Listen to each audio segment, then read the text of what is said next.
Boa tarde. O meu nome é Edmond, eu sou pastor na Igreja Presbiteriana de Ipanema e sou também advogado. Gostaria de cumprimentar a todos os professores e alunos da Escola Professora Cristiane Freitas Costa, de forma especial ao professor Adailson, pelo convite para participar da Semana da Educação para a Vida. Com certeza vocês já trabalharam vários temas importantes para a construção da cidadania. E eu venho aqui com um tema também muito importante, que é a Lei 8.078, de 11 de setembro de 1990, também chamado de Código de Defesa do Consumidor.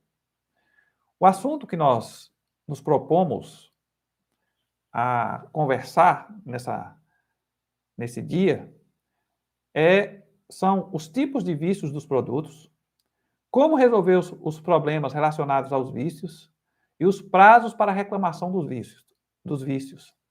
Quando nós falamos de vícios, nós estamos falando de defeitos nos produtos. Então, nós temos alguns tipos descritos, de defeitos descritos no código. E aí nós temos, por exemplo, o vício aparente ou de fácil constatação. Está descrito lá no artigo 26. O direito de reclamar pelos vícios aparentes ou de fácil constatação. Caduca em. Então, aqui,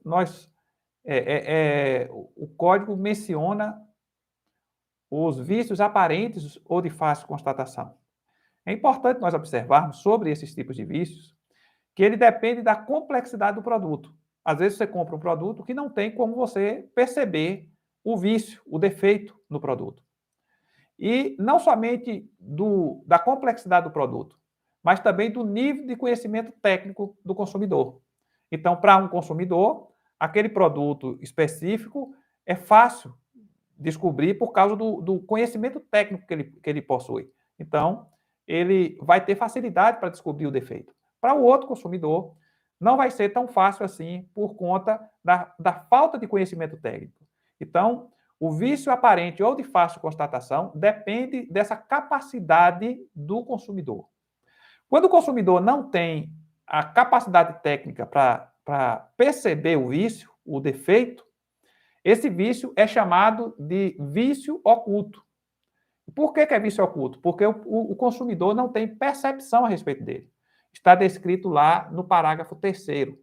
Tratando-se de vício oculto, o prazo decadencial inicia-se no momento em que fica evidenciado o defeito. Então, aqui nós temos o vício aparente e de fácil constatação e o vício oculto. Como você percebe, ele depende da capacidade de percepção do consumidor e vai interferir um tipo de vício, o vício aparente e o vício oculto vai interferir no tempo em que se inicia a contagem do prazo para reclamar do produto. Depois nós temos um outro tipo de vício descrito no artigo 19, que é um outro defeito. Fornecedores responderão solidariamente pelos vícios de quantidade do produto. Então, em algumas situações, você vai ter não um defeito no que se refere à qualidade do produto, mas você vai ter um defeito na quantidade. Venderam para você 1 litro e entregaram meio litro, ou 900 ml. Então, você tem aí um defeito na quantidade do produto e não na qualidade.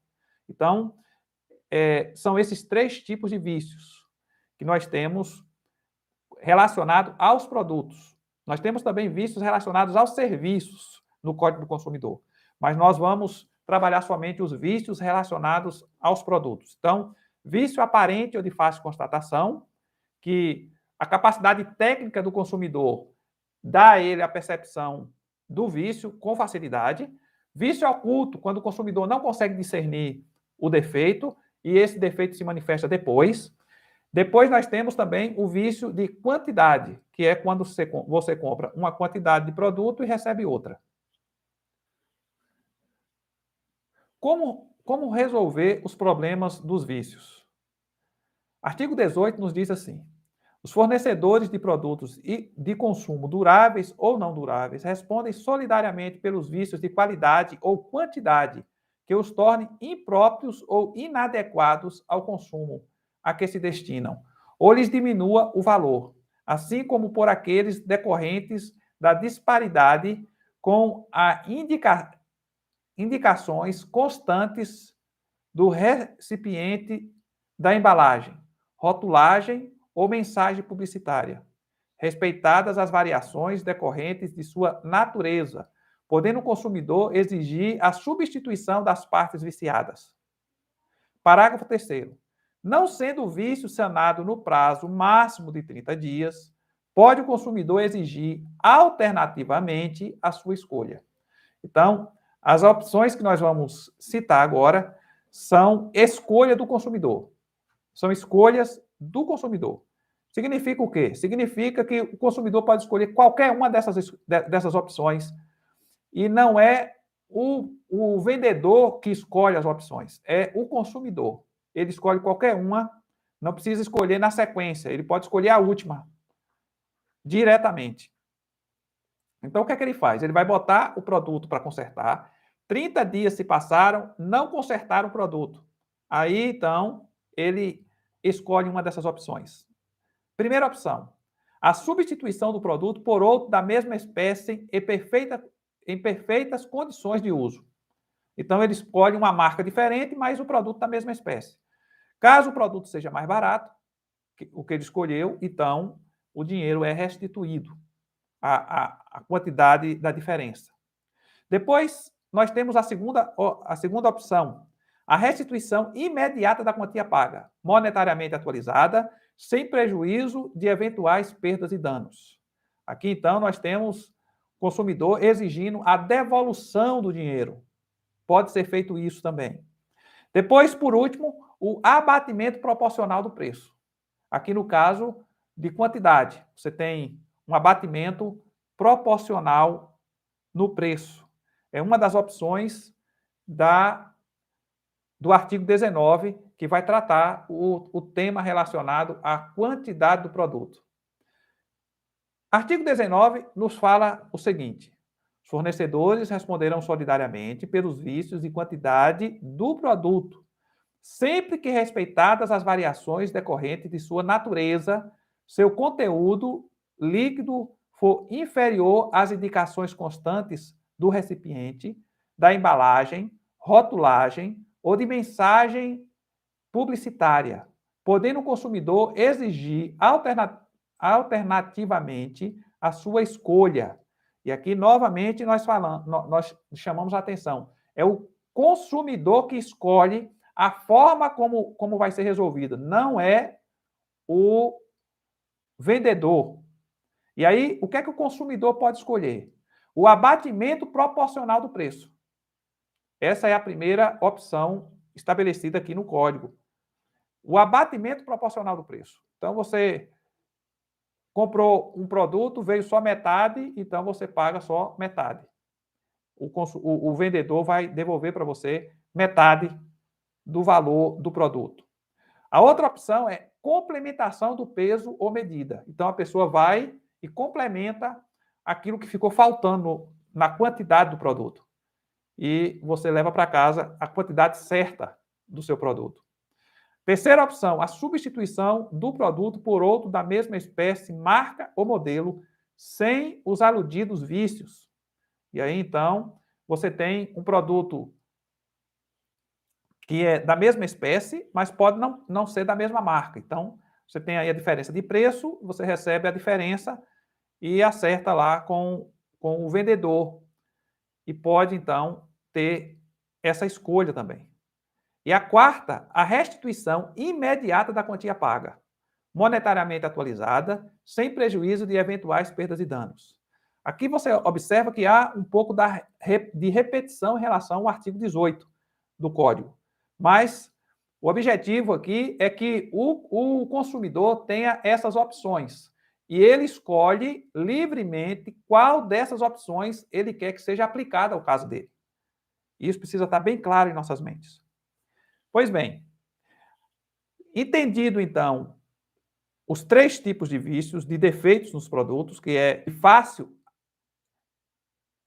o defeito aparente ou de fácil constatação, entendendo o defeito oculto E entendendo o defeito na quantidade do produto, o vício na quantidade do produto, já entendemos como se resolve esses vícios, esses defeitos, quais as opções do consumidor para resolver esses defeitos. Agora nós, para como resolver, agora nós passamos para os prazos para reclamarmos desses vícios. E aí o artigo 26 vai nos falar a respeito desses prazos. O direito de reclamar pelos vícios aparentes ou de fácil constatação caduca em... E aí nós temos as opções. 30 dias, tratando-se de fornecimento de serviço e de produtos não duráveis. Então, é bom nós enfatizarmos esse ponto do produtos não duráveis. Então, produtos que foram feitos para durar um curto espaço de tempo, o prazo que se tem são de 30 dias. 30 dias para reclamação. Quando são produtos duráveis, aí então, inciso 2 do artigo 26. 90 dias tratando-se de fornecimento de serviços e produtos duráveis. Então, celular, computador, notebook, esses produtos são duráveis. Logo, 90 dias é o prazo para a pessoa reclamar. Não são 3 meses. Algumas pessoas dizem, tem 3 meses para reclamar. Não são 3 meses, porque nós temos meses com 28 dias, nós temos meses com 31 dias e meses com 30. Então, são 90 dias a contar do dia em que se comprou o produto. Depois nós temos, no parágrafo 3º, uma outra contagem de prazo. Veja só, tratando-se de vício oculto, o prazo decadencial inicia-se no momento em que fica evidenciado o defeito. Aí nós já vimos a diferença entre vício aparente ou de fácil constatação e de vício oculto. Por que é importante distinguir um do outro? Porque o prazo começa a correr quando se recebe o produto. E aí você tem 30 dias se for um produto não durável, e se for um produto durável, você tem 90 dias. Mas quando o vício é oculto, você não consegue discerni-lo com facilidade, a partir do dia que você descobre o vício, você então pode reclamar do produto. E aí, nesse caso, o prazo começa a correr a partir do dia que você descobre o defeito. Então, é por isso que é importante se discernir sobre vício oculto e vício aparente ou de fácil constatação. Tem algumas coisas ainda nessa questão dos prazos que vão suspender a contagem do prazo.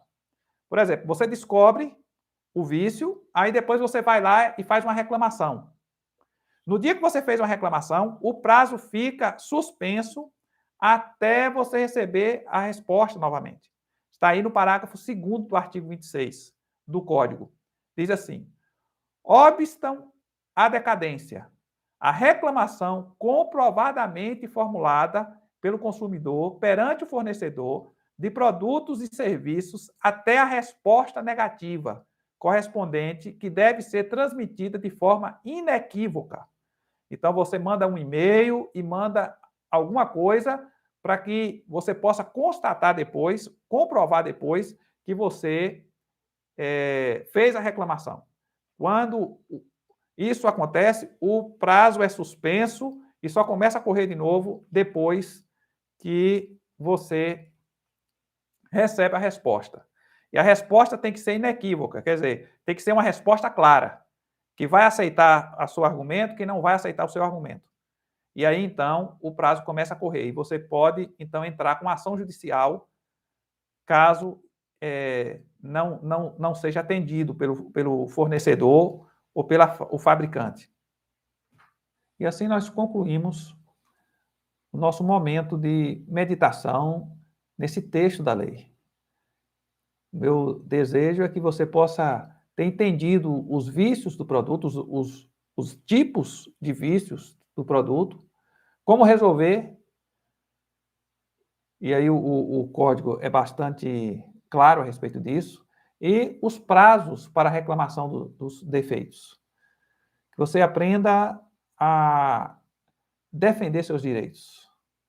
Com certeza, quando você tem discernimento sobre os direitos que possui, as pessoas que estão em volta, os fornecedores, os lojistas, vão respeitá-lo de uma forma diferenciada. O nosso desejo é que isso aconteça com todos vocês. Bom dia.